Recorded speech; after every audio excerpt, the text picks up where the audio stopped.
Hello दोस्तों, कैसे हैं आप सब। उम्मीद करते हैं आप सभी अच्छे होंगे। दोस्तों 20 जनवरी की कुमार गौरव सर की करंट अफेयर्स की फुल पत्ती वाली क्लास का कम समय में हम लोग रिवीजन करने वाले हैं। तो वीडियो काफ़ी इंपॉर्टेंट होगा, वीडियो को आप पूरा देखिएगा और अगर आपको वीडियो अच्छी लगे तो इसे अपने दोस्तों तक शेयर जरूर कीजिएगा और वीडियो को लाइक जरूर कीजिएगा। तो आइए आज की वीडियो को स्टार्ट करते हैं। पहला प्रश्न है, हाल ही में पानी के नीचे परमाणु क्षमता से लैस ड्रोन हेल 523 का परीक्षण किसने किया है। इसका परीक्षण उत्तर कोरिया द्वारा किया गया है।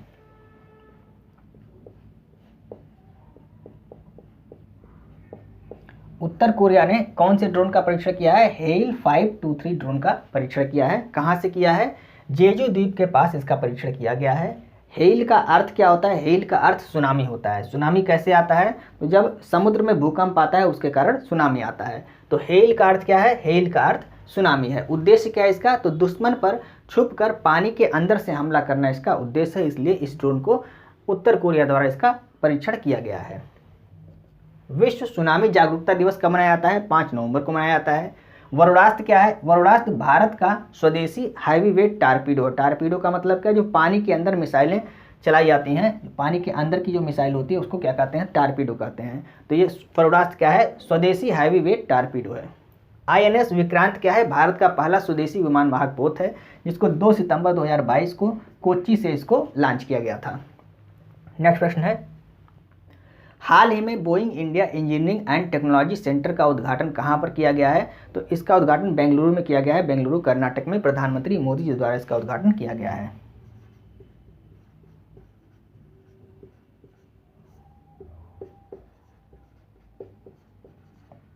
बेंगलुरु कर्नाटक में Boeing India engineering and technology centre का उद्घाटन प्रधानमंत्री मोदी द्वारा किया गया है। बोइंग कंपनी ये अमेरिका की कंपनी है और अमेरिका के बाहर बोइंग कंपनी का यह सबसे बड़ा निवेश है जो भारत में किया गया है।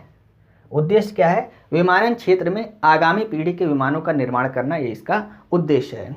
और इसी समय बोइंग सुकन्या कार्यक्रम को भी लॉन्च किया गया है। किसके द्वारा? प्रधानमंत्री द्वारा बोइंग सुकन्या कार्यक्रम को लॉन्च किया गया है। इसका उद्देश्य क्या है? तो महिलाओं की विमानन क्षेत्र में भागीदारी को बढ़ाना इसका उद्देश्य है। यह भी आपको नोट करना है। कंबाला रेस ये कर्नाटक में होती है, भैंसों की रेस है, इसको आपको नोट करना है। नाडा हब्बा ये क्या है? मैसूर का प्रसिद्ध दशहरा फेस्टिवल है, उसका नाम क्या है? नाडा हब्बा है। यक्षगान नृत्य ये कहाँ का नृत्य है? ये आपको कमेंट करके बताना है। नेक्स्ट प्रश्न है, हाल ही में किस राज्य के स्वदेशी खजूर कच्छी खरेक को GI टैग दिया गया है? तो कच्छी खरेक ये क्या है? यह एक खजूर है, खजूर फल होता है। कहाँ का किसको GI टैग दिया गया है? गुजरात को। तो कच्छी खरेक ये कहाँ का फल है? ये गुजरात का फल है, इसको GI टैग दिया गया है। और यह गुजरात का दूसरा फल है जिसको GI टैग दिया गया है। पहला फल कौन सा था? गिर केसर आम, ये पहला फल था जिसको गुजरात को GI टैग दिया गया था इसका। और दूसरा फल कौन सा है? कच्छी खरेक, ये क्या है? यह एक खजूर है। नेक्स्ट प्रश्न है, शाही लीची का GI टैग किसको दिया गया है? बिहार को दिया गया है। सी बकथॉर्न का GI टैग लद्दाख को दिया गया है। कम्बम अंगूर का GI टैग किसको दिया गया है? तमिलनाडु को दिया गया है। चुरपी ये क्या है? एक प्रकार की पनीर है, इसका GI टैग अरुणाचल प्रदेश को दिया गया है। कारी इशादी आम का GI टैग कर्नाटक को दिया गया है। ये सभी इंपॉर्टेंट आपको नोट कर लेना है। जोग जलप्रपात ये कहाँ पर है? कर्नाटक में स्थित है। सर्वश्रेष्ठ पर्यटन गाँव किसको घोषित किया गया है? तो धोरडो गाँव ये गुजरात का गाँव है, इसको भारत का सर्वश्रेष्ठ पर्यटन गाँव घोषित किया गया है। अगर आपको वीडियो अच्छी लगे तो आप वीडियो को लाइक कर सकते हैं और इसे अपने दोस्तों के साथ शेयर कर सकते हैं। वीडियो को आप लाइक नहीं करते हैं इसलिए वीडियो आगे बढ़ती नहीं है। तो वीडियो को आप प्लीज़ लाइक कर दिया कीजिए, हमें मोटिवेशन भी मिलता है। अगर आपने चैनल को सब्सक्राइब नहीं किया, चैनल को आप सब्सक्राइब भी कर लीजिए, क्योंकि सब्सक्राइब जब आप करते हैं, जब आप कमेंट करते हैं तो उससे हमें मोटिवेशन मिलता है। आइए हम नेक्स्ट प्रश्न को डिस्कस करते हैं। चौथा प्रश्न है, हाल ही में भारत का पहला इंडिया इनोवेशन ग्राफीन केंद्र कहाँ लॉन्च किया गया है? केरल में इसको लॉन्च किया गया है।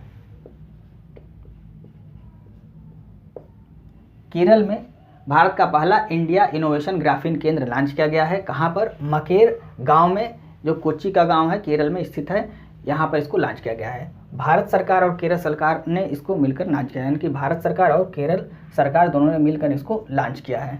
टाटा कंपनी इसमें मदद करेगी, अभी आपको याद रखना है। ग्राफीन क्या होता है? तो ग्रेफाइट की एक परत होती है, यानी कि ग्रेफाइट की एक पतली सी परत होती है जिसको क्या कहते हैं? ग्राफीन कहते हैं। यह बहुत कठोर होता है और हल्का होता है। यह बहुत कठोर और हल्का होता है। तो ग्राफीन क्या होता है? ग्रेफाइट की एक पतली परत होती है जो बहुत हल्की होती है और कठोर होती है। ग्रेफाइट यह विद्युत का सुचालक होता है। हीरा क्या है? हीरा विद्युत का कुचालक है।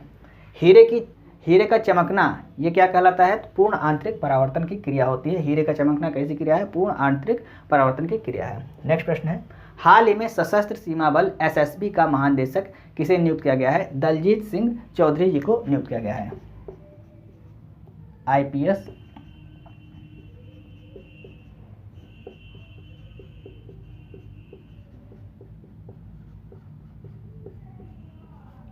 दलजीत सिंह चौधरी जी को एसएसबी का नया महानिदेशक नियुक्त किया गया है। एसएसबी की स्थापना 1963 में, जो 1962 में भारत और चीन का युद्ध हुआ था उसके बाद एसएसबी की स्थापना हुई। नेपाल और भूटान सीमा पर इनको तैनात किया जाता है। ध्येय वाक्य इनका क्या है? सेवा, सुरक्षा, भाईचारा इनका ध्येय वाक्य है। हीरा लाल सामरिया कौन है? ये मुख्य सूचना आयुक्त अभी हाल ही में बनाए गए हैं। उपराष्ट्रपति कौन है भारत के? जगदीप धनखड़ जी, ये भारत के उपराष्ट्रपति हैं। नेक्स्ट प्रश्न है, हाल ही में दुनिया की सबसे ऊंची डॉक्टर भीमराव अंबेडकर की सामाजिक न्याय की प्रतिमा का उद्घाटन कहाँ पर किया गया है? आंध्र प्रदेश में इसका उद्घाटन किया गया है।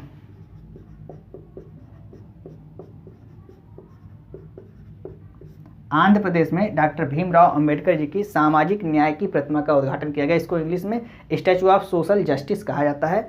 तो सामाजिक न्याय की प्रतिमा का उद्घाटन आंध्र प्रदेश में किया गया है। कहाँ पर? विजयवाड़ा स्वराज मैदान में इनकी प्रतिमा का उद्घाटन किया गया है। किसने किया है? तो यहाँ के मुख्यमंत्री वाईएस जगनमोहन रेड्डी जी ने इसका उद्घाटन किया है। यह अंबेडकर जी की विश्व की सबसे ऊंची प्रतिमा है। ऊंचाई कितनी है? तो ऊंचाई, कुल ऊंचाई 206 फीट है। इसमें प्रतिमा की जो ऊंचाई है वो कितनी है? 125 फीट है। और आधार जो बेस होगा जिस पर प्रतिमा बनाई गई है उसकी ऊंचाई कितनी है? 81 है। मतलब यह, अगर यह बेस है तो इसकी ऊंचाई कितनी है? 81 है। और यहाँ पर जो प्रतिमा बनाई गई है इसकी ऊंचाई कितनी है? 125 फीट है। तो इस तरह से आपको याद रखना है। टोटल ऊंचाई 206 है, प्रतिमा की ऊंचाई 125 है और आधार की ऊंचाई कितनी है? 81 फीट है। स्टैचू ऑफ नॉलेज, यह भी डॉक्टर भीमराव अंबेडकर जी की प्रतिमा है। कहाँ पर बनाई गई थी? लातूर, महाराष्ट्र में इसको बनाया गया था।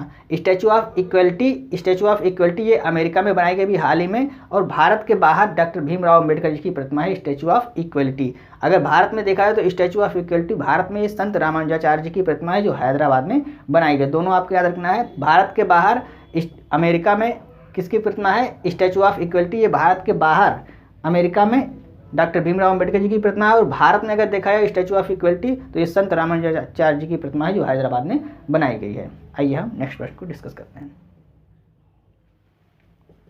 7वां प्रश्न है, हाल ही में 9 साल बाद पारंपरिक भैंसों की लड़ाई मोह जूझ का आयोजन कहाँ पर किया गया है? तो मोह जूझ क्या है? ये पारंपरिक भैंसों की लड़ाई है। इसका आयोजन कहाँ पर किया गया है? असम में इसका आयोजन किया गया है।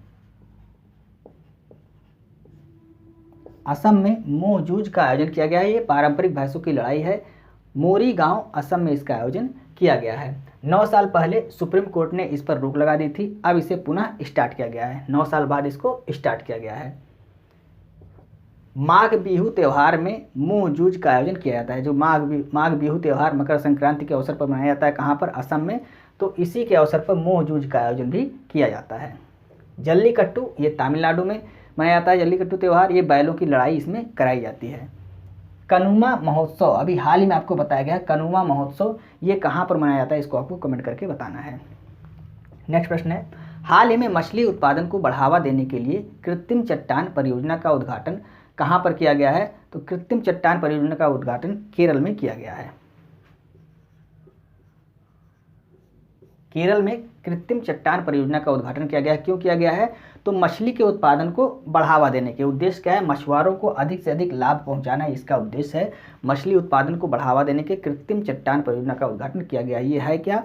तो मनुष्यों द्वारा कृत्रिम रूप से फूलों की आकृति की कृत्रिम चट्टानों का यहाँ पे बनाया जाएगा पानी के अंदर, जहाँ पर मछलियाँ आकर्षित होकर आएंगी और जब मछलियाँ एकत्रित होंगी तो मछुआरों को वहाँ से अधिक लाभ होगा। तो उद्देश्य क्या है इसका? मछुआरों को अधिक से अधिक लाभ पहुँचाना इसका उद्देश्य है। और कृत्रिम रूप से फूलों की आकृति की चट्टानें बनाई जाएंगी मनुष्यों के द्वारा। ये कहाँ पर स्टार्ट किया गया है? ये केरल में इसको स्टार्ट किया गया है। मत्स्य पालन मंत्री पुरुषोत्तम रूपाला जी द्वारा इसको स्टार्ट किया गया है। 60% केंद्र सरकार और 40% राज्य सरकार। जो इसमें बजट लगेगा, जो पैसा खर्च होगा उसमें 60% कौन देगा? राज्य सरकार देगी और 40% पैसा ये राज्य सरकार देगी। इसको भी आपको याद रखना है। चट्टानों का अध्ययन क्या कहलाता है? पेट्रोलॉजी, ये चट्टानों का अध्ययन कहलाता है। कीटों का अध्ययन क्या कहलाता है? ये आपको कमेंट करके बताना है। कमेंट आप किया कीजिए, चूँकि आपका कमेंट हमें मोटिवेट करता है। नेक्स्ट प्रश्न देखते हैं। हाल ही में संसद सदस्य स्थानीय क्षेत्र विकास योजना, इसको एमपीलेट्स के नाम से भी जाना जाता है, तो संसद सदस्य स्थानीय क्षेत्र विकास योजना के प्रशासन के लिए कौन सा ऐप लॉन्च किया गया है? ई साक्षी ऐप को लॉन्च किया गया है।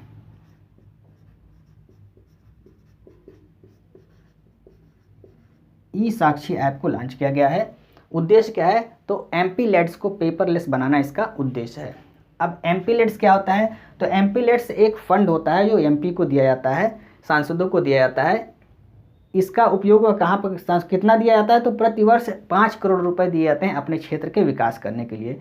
तो कौन से क्षेत्र में इनको विकास करना है? तो एमपी जो होते हैं लोकसभा में होते हैं, राज्यसभा में और राष्ट्रपति द्वारा मनोनीत किए जाते हैं। 3 प्रकार के होते हैं। तो अगर लोकसभा में जो एमपी हैं वो उस पैसे का जो 5 करोड़ रुपए दिए गए हैं उनको प्रतिवर्ष, इसका खर्च कहाँ पर करेंगे? तो अपने लोकसभा क्षेत्र में, जहाँ से वह लोकसभा के सांसद हैं उस क्षेत्र में अपने उस पैसे का उपयोग वह करेंगे, वहाँ का खर्च करेंगे वहाँ के विकास में। राज्यसभा के जो सदस्य हैं वो जिस राज्य के सदस्य हैं राज्यसभा के, उस राज्य में उस पैसे का उपयोग करेंगे उसके मतलब राज्य के विकास के लिए। और जो राष्ट्रपति द्वारा मनोनीत किए गए हैं सदस्य एमपी हैं, वो पूरे देश में कहीं भी उस पैसे का खर्च कर सकते हैं विकास करने के लिए। तो ये 5 करोड़ रुपए दिए जाते हैं एमपीलेट्स में, उस पैसे का खर्च कहाँ पर करना है इसके बारे में यहाँ पे हमने आपको जानकारी दी। नेक्स्ट प्रश्न है, हाल ही में कोचिंग संस्थानों के लिए गाइडलाइन किसने जारी की है? शिक्षा मंत्रालय द्वारा गाइडलाइन जारी की गई है।